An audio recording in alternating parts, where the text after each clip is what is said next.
It started with a half-second lag.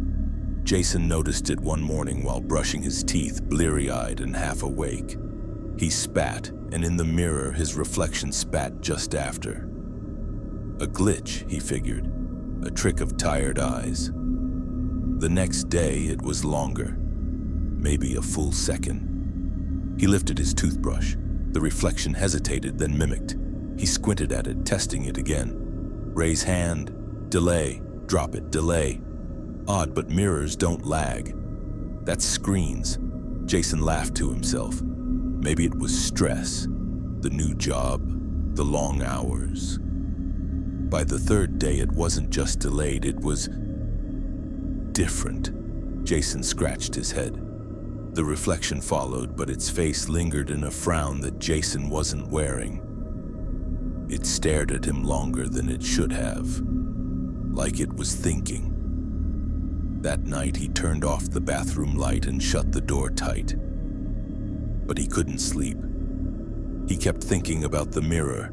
At 2:37 a.m., he walked into the bathroom again. The mirror was dark, the room lit only by the hallway behind him. His reflection was waiting, not copying, waiting. Jason raised his hand slowly. The reflection stayed still, then blinked and grinned. He hadn't moved, hadn't smiled. He slammed the door and didn't return until daylight. Over the next week, things got worse. In the morning, his reflection would move before he did, like it knew what he was about to do. It would shave before he picked up the razor. It would tilt its head like it was mocking him. Sometimes he would catch it staring when he wasn't facing it directly out of the corner of his eye. He covered the bathroom mirror with a sheet. But the other mirrors in the house, they joined in. The hallway one, the decorative one above the couch. Each began to lag. Each began to learn. He tried filming it, nothing. On camera, everything was normal. But when he looked with his own eyes, one night in a moment of panic, he smashed every mirror in his apartment.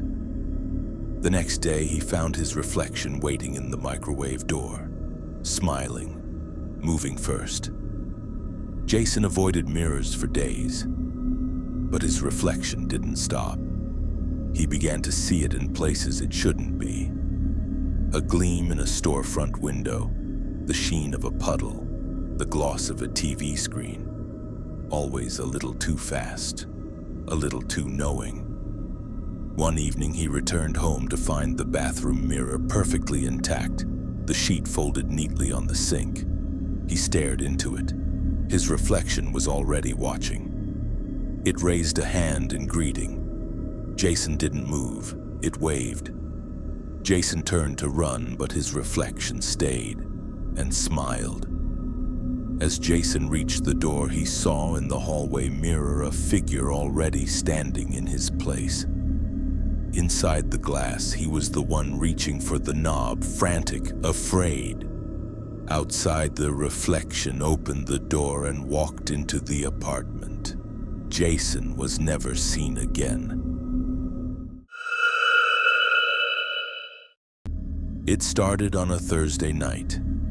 I was brushing my teeth when my phone buzzed against the bathroom counter. No caller ID, one new voicemail. I played it without thinking and nearly dropped the phone. It was me, my voice ragged and frantic. "Listen to me, don't leave the house tonight, no matter what. I don't have time to explain. Please, just trust me." The message ended in a burst of static that seemed to rattle the walls. I stood there, toothbrush hanging from my mouth, heart pounding, some kind of prank. A recording, but it sounded wrong. Too real, too desperate. I laughed it off, told myself it was nothing. The mind plays tricks when you're tired. I went to bed early, phone tucked under my pillow.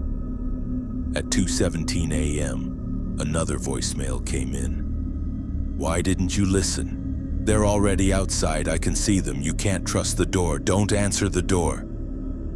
I bolted upright.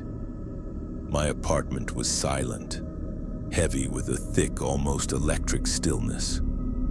I forced myself to check every window, every lock. Everything was fine. Still, I didn't sleep. The next day at work, I couldn't focus. Every shadow seemed to stretch too long. Every face looked slightly wrong if I stared too long. I kept glancing at my phone, dreading another message. By evening, I thought maybe it was over. Maybe it had been a dream. Then came the third voicemail. "This is your last warning. They're coming tonight. Don't let them in. Don't listen to anyone, not even me." The voice was trembling, almost sobbing by the end. I locked every door, jammed a chair under the handle, drew the curtains tight. I sat in the living room, lights off, breathing shallow, knife gripped tight in my hand. Around midnight, a soft knock echoed through the apartment. I froze. Another knock, louder. Then a voice. My neighbor, Mrs. Feldman. "Sweetheart, are you okay? I heard shouting," she called. I hovered near the door, heart hammering against my ribs. It was Mrs. Feldman's voice, but there was something off. A hollowness beneath her words, like an echo underwater. My phone buzzed in my hand, another voicemail. "Don't let her in. It's not her. They know how to sound like people you trust. Whatever happens, stay quiet." My fingers tightened around the phone. The knocking grew more frantic. "Please, honey, open the door." Tears welled in my eyes. I backed away slowly, step by step, into the kitchen, clutching the knife like a lifeline. The knocking stopped. Then, the door clicked, slowly creaking open. I hadn't even realized I'd forgotten to deadbolt the second lock. Something stepped inside. Heavy, deliberate footsteps on the wood floor. I ducked into the pantry, slamming the door shut.